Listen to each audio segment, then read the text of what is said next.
करीब 3,300 साल से एक रहस्य दुनिया के सामने खड़ा है। प्राचीन मिस्र के सबसे मशहूर फराओ टुटानखामुन का सोने का मास्क, जिसे इतिहास की सबसे महान कलाकृतियों में से एक माना जाता है। लेकिन जब वैज्ञानिकों ने इस मास्क को पहली बार क्वांटम इमेजिंग तकनीक से स्कैन किया, तो उन्हें कुछ ऐसा दिखाई दिया जिसने पूरी इजिप्टोलॉजी की दुनिया को चौंका दिया। सोने की चमकती सतह के नीचे ऐसे निशान मिले जो बताते हैं कि शायद यह मास्क असल में टुटनखामुन के लिए बनाया ही नहीं गया था। कुछ वैज्ञानिकों का मानना है कि यह मास्क पहले किसी और का था, एक ऐसी रहस्यमयी रानी का जो इतिहास से अचानक गायब हो गई थी। वह रानी थी नेफरतिटी।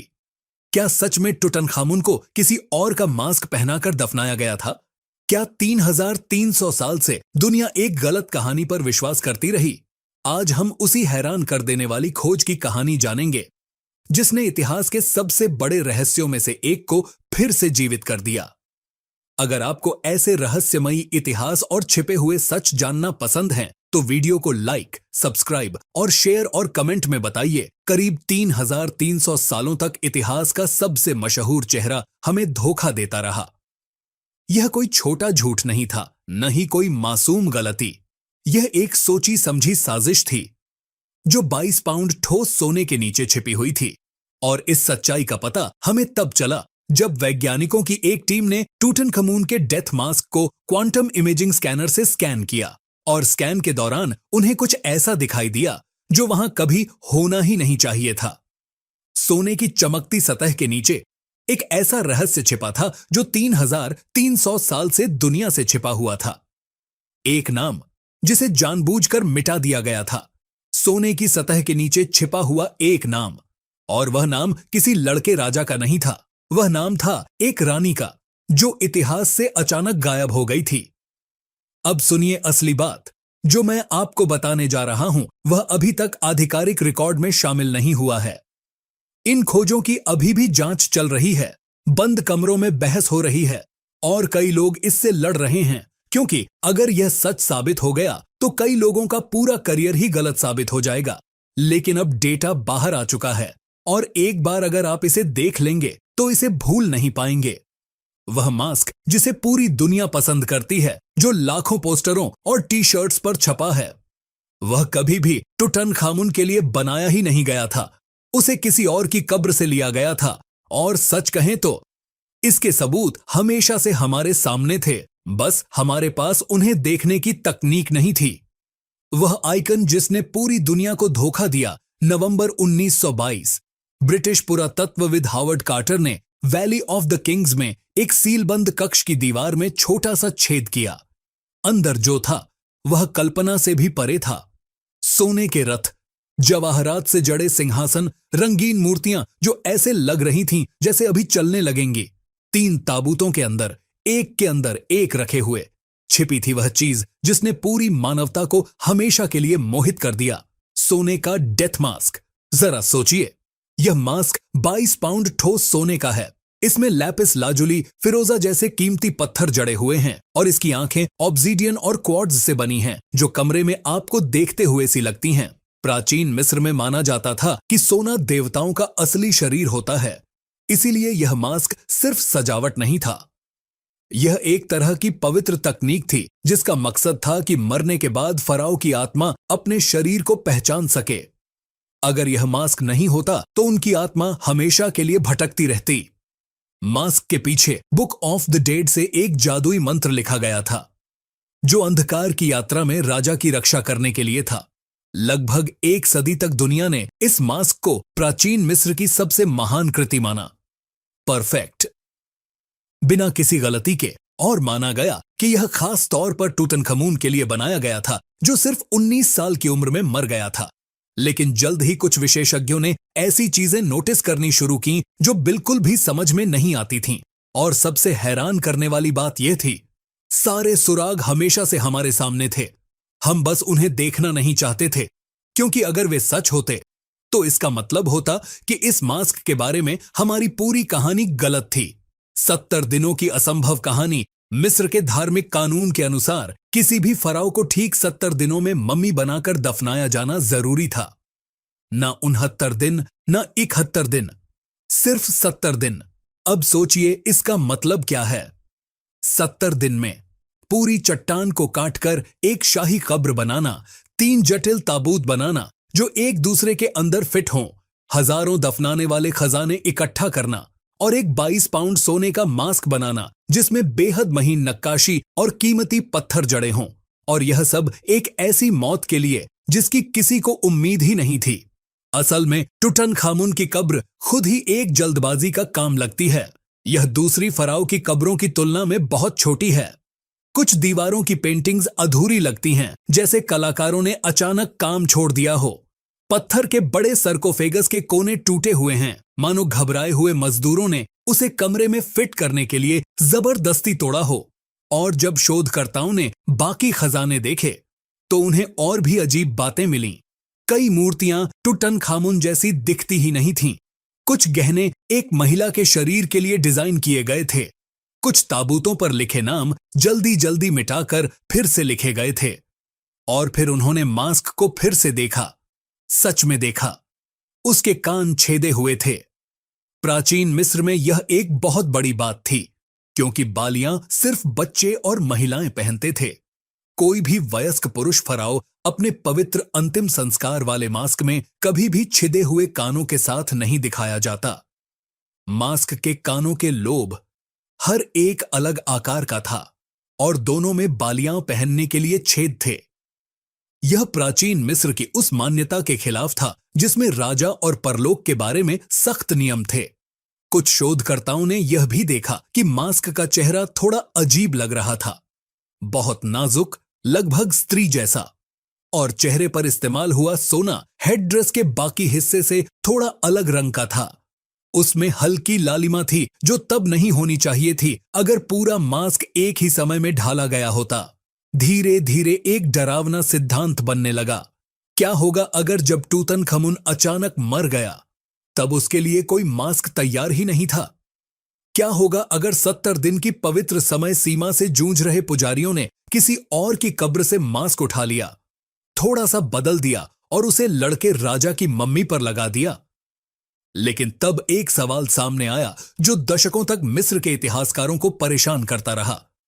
असल में यह मास्क किसके चेहरे के लिए बनाया गया था?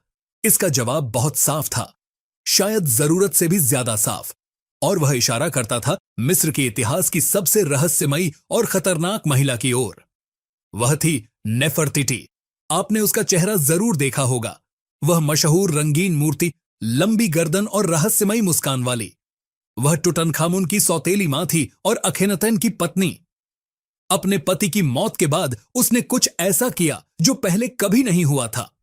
कुछ विद्वानों का मानना है कि उसने खुद ही सिंहासन संभाल लिया और एक नए नाम से फराओ बनकर मिस्र पर शासन किया, लेकिन फिर वह अचानक इतिहास से गायब हो गई।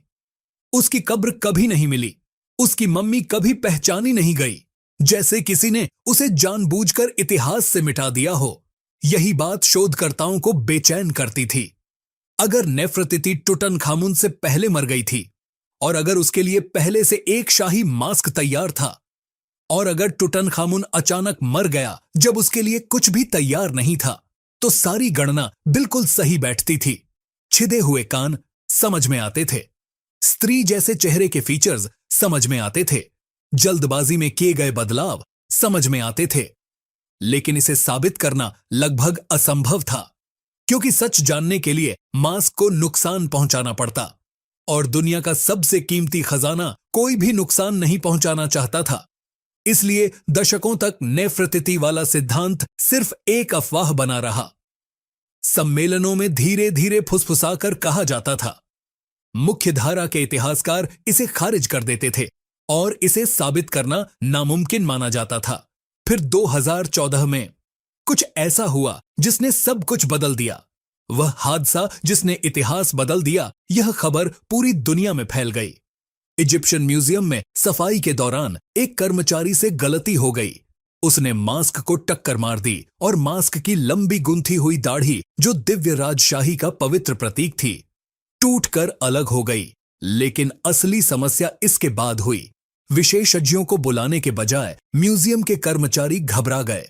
उन्होंने जो पहली गोंद मिली उसी का इस्तेमाल कर लिया, एपॉक्सी। वही मजबूत गोंद जो आमतौर पर पाइप या कार की मरम्मत में इस्तेमाल होती है। उन्होंने उसे दाढ़ी पर लगा दिया और उसे वापस चिपका दिया, उम्मीद करते हुए कि कोई ध्यान नहीं देगा। लेकिन सबने ध्यान दिया। सोने की ठुड्डी पर गोंद साफ दिखाई दे रही थी, मिस्र का सबसे महान खजाना जो 3300 सालों तक सुरक्षित रहा था, अब एक हार्डवेयर स्टोर की गोंद से खराब हो चुका था। मिस्र की सरकार ने एक अंतरराष्ट्रीय टीम को बुलाया, जिसका नेतृत्व जर्मन संरक्षण विशेषज्ञ क्रिश्चियन एक कमान कर रहे थे। उनका काम था दाढ़ी को सही तरीके से ठीक करना। लेकिन उन्होंने एक मौका देखा। दाढ़ी दोबारा जोड़ने से पहले उन्होंने तय किया कि मास्क को एक्स-रे फ्लोरेसेंस स्कैन से जांचा जाएगा, ताकि एक बार और हमेशा के लिए नेफ्रटिटी वाले सवाल का जवाब मिल सके। अगर चेहरा किसी दूसरे मास्क से काटकर इस पर लगाया गया होगा, तो स्कैन में दिख जाएगा। सोने की संरचना अलग होगी, जोड़ दिखाई देंगे या बदलाव के रासायनिक संकेत मिलेंगे। टीम ने महीनों तक मास्क के हर मिलीमीटर को स्कैन किया और परिणाम साफ दिखाई दिए। चेहरे का सोना हेड्रेस के सोने से पूरी तरह मेल खाता था। टुटनखामुन का नाम लिखने वाले हायरोग्लिफ्स के नीचे किसी पुराने नाम का निशान नहीं था। आंखों के आसपास की कांच की सजावट भी बिल्कुल सुरक्षित थी। अगर नया चेहरा लगाया गया होता तो गर्मी से वह कांच तुरंत टूट जाता। इसलिए निष्कर्ष निकला, केस बंद। नेफरतिति वाला सिद्धांत गलत साबित हो गया। मास्क पूरी तरह टुटनखामुन का ही था। टीम ने एपॉक्सी हटाई और दाढ़ी को मधुमक्खी के मोम से जोड़ा, ठीक उसी तरह जैसे प्राचीन मिस्र के कारीगर करते थे। मास्क फिर से प्रदर्शनी में रख दिया गया। इतिहास की किताबें वैसी ही रहीं। लेकिन कुछ वैज्ञानिकों को इस पर भरोसा नहीं हुआ। उनका कहना था कि उस तकनीक की एक बड़ी कमजोरी थी। एक्स-रे धातु की घनत्व तो देख सकता है, लेकिन धातु का इतिहास नहीं पढ़ सकता। अगर प्राचीन कारीगरों ने उसी सोने से कानों के छेद भर दिए हों, अगर उन्होंने पुराने नाम को पूरी तरह समतल करके नया नाम उकेरा हो, अगर उन्होंने नया चेहरा इतनी सफाई से जोड़ा हो कि जोड़ सिर्फ कुछ परमाणुओं जितना पतला हो, तो एक्स-रे कुछ भी नहीं देख पाएगा। और तभी एक नई तकनीक सामने आई, एक ऐसी तकनीक जो धातु के परमाणुओं की थर्मल मेमोरी पढ़ सकती थी। और 2024 तक यह तकनीक मौजूद थी। वह स्कैन जिसने इतिहास बदल दिया। डॉक्टर हेलिना वॉस म्यूनिख के मैक्स प्लैंक इंस्टीट्यूट में मटेरियल फिजिसिस्ट हैं। उनकी विशेषज्ञता है क्वांटम रेजोनेंस इमेजिंग। 2024 के अंत में उनकी टीम को अनुमति मिली कि वे मास्क का नॉन इन्वेसिव स्कैन करें। आधिकारिक तौर पर यह सिर्फ एक परीक्षण था, लेकिन उस रात जो मिला उसने एक सदी पुराने इतिहास को हिलाकर रख दिया। जब स्कैनर ने टुटनखामुन के नाम वाले कारतूस पर फोकस किया, तो स्क्रीन पर कुछ ऐसा दिखाई दिया जो वहां नहीं होना चाहिए था। सोने के परमाणुओं में एक अजीब पैटर्न, ऐसे निशान जो बताते थे कि उस जगह सोने को पीटा गया था, खुरचा गया था और फिर दोबारा काम किया गया था, जैसे वहां पहले कुछ और लिखा था और फिर उसे मिटाकर नया नाम उकेरा गया। लेकिन असली झटका इसके बाद आया। पूरे स्ट्रक्चर के विश्लेषण में टीम को पता चला कानों के अंदर छोटे छोटे सोने के सिलेंडर प्लग भरे हुए थे। मतलब कानों के असली छेद बाद में बंद किए गए थे और चेहरे के चारों तरफ परमाणु स्तर पर गर्मी के निशान थे। जैसे असली चेहरा हटाकर उसकी जगह नया चेहरा लगाया गया हो। कमरा कुछ देर तक पूरी तरह खामोश रहा। फिर काहिरा विश्वविद्यालय के मिस्रविद कायरो यूनिवर्सिटी के डॉक्टर अहमद हसन ने पूछा, क्या स्कैनर उस मिटाए गए नाम को दोबारा बना सकता है? डॉक्टर वॉस ने जवाब दिया, हां, सूक्ष्म हथौड़े के निशानों को मैप करके और पहले उकेरे गए शिलालेख की धुंधली छाप को पढ़कर कंप्यूटर उस नाम को डिजिटल रूप से दोबारा बना सकता था जो कभी वहां उकेरा गया था। डॉक्टर हेलिना वॉस ने प्रोग्राम शुरू किया। रिकंस्ट्रक्शन में 11 मिनट लगे। धीरे धीरे स्क्रीन पर मूल हायरोग्लिफ्स उभरने लगे। क्योटो से यह सब देख रही डॉक्टर यूकी तनाका ने बाद में कहा, उस समय कमरे में किसी ने सांस तक नहीं ली। नाम एक एक प्रतीक के साथ उभर रहा था और वह नाम टूतनखामुन का नहीं था। वह नाम था नेफेर नेफेरुआतेन। यही वह शाही नाम है जिसे इतिहासकार मानते हैं कि नेफर्टिटी ने तब इस्तेमाल किया था जब वह खुद फराओ बनी थीं। सच्चाई का पर्दाफाश क्वांटम स्कैन ने पूरी कहानी बता दी। जब टुटनखामुन अचानक मर गया तो उसके लिए कोई शाही मास्क तैयार नहीं था। उसका शक्तिशाली उत्तराधिकारी एक व्यक्ति जिसका नाम आय एई था, संभवतः टूट के लिए बनाई गई बड़ी कब्र खुद के लिए ले गया। पुजारी फंस चुके थे। उनके पास सिर्फ 70 दिन थे। न कोई मास्क, न कोई दूसरा विकल्प। इसलिए वे गए पिछले फराओ की कब्र में, नेफर्टिटी की कब्र में। उन्होंने उसका अंतिम संस्कार वाला मास्क निकाला और उस पर काम शुरू किया। उसके छिदे हुए कानों को उसी सोने से भर दिया। इतना हथौड़ा चलाया कि जोड़ पूरी तरह गायब हो जाए। लड़के राजा के चेहरे के साथ एक नया चेहरा बनवाया। फिर उन्होंने नेफर्टिटी का चेहरा काटकर हटाया और पीछे से टुटनखामुन का नया चेहरा जोड़ दिया। इतनी सटीक तकनीक से कि 3000 साल तक कोई जोड़ दिखाई ही नहीं दिया। फिर उन्होंने उसका शाही नाम हथौड़े से समतल कर दिया और उसकी जगह टुटनखामुन का नाम उकेर दिया। और इस तरह उन्होंने अपने राजा को चोरी किए हुए चेहरे के साथ दफना दिया और सच्चाई को भी उसके साथ ही दफना दिया। आज भी वह मास्क वहीं है। आज वह मास्क ग्रैंड इजिप्शियन म्यूजियम में रखा है। हर साल लाखों लोग उसे देखते हैं और उन्हें लगता है कि वे टुटनखामुन का चेहरा देख रहे हैं। लेकिन उस सोने की सतह के नीचे एक और चेहरा छिपा है, एक गायब हो चुकी रानी का चेहरा, नेफर्टिटी का, जो 3300 साल तक छिपा रहा और अब उजागर हुआ एक ऐसी तकनीक से जो परमाणुओं की यादें पढ़ सकती है। लेकिन कहानी अभी खत्म नहीं हुई। ये खोजें अभी आधिकारिक रूप से प्रकाशित नहीं हुई हैं। जांच अभी भी जारी है। कई लोगों के करियर इस सच्चाई पर निर्भर हैं। लेकिन अब डेटा सामने आ चुका है और वह कुछ ऐसे सवाल उठाता है जो अब शायद कभी खत्म नहीं होंगे। अगर यह मास्क वास्तव में नेफर्टिटी की कब्र से लिया गया था, तो टुटनखामुन की कब्र में और कितनी चीजें ऐसी हैं जो असल में उसकी नहीं थीं? क्या उसके खजाने में से कई वस्तुएं दूसरी कब्रों से उठाकर लाई गई थीं उस 70 दिन की जल्दबाजी में? और सबसे बड़ा सवाल, नेफर्टिटी का असली मास्क कहां है? वह मास्क जो उसके असली चेहरे के साथ बनाया गया था, क्योंकि अगर उसका मास्क टुटनखामुन को दे दिया गया तो फिर नेफर्टिटी के चेहरे पर किसका मास्क रखा गया था?